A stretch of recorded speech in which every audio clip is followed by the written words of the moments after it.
सोडून तुला ज मातीला तू जाग उधाणू दे आज उरी.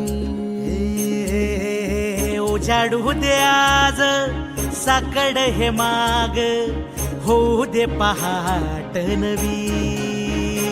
आता होऊन जाऊ दे साऱ्या जगाला पाहू दे पडू दे पाऊल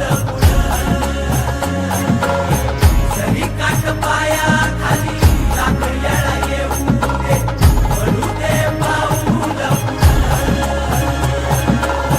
मोठी लढाई र लढू मातीसाठी र गड्या मनगटाचं जोर लावून. दाटला जरी अंधार एकजूट होऊ आज दिवा देऊ तेज धावून.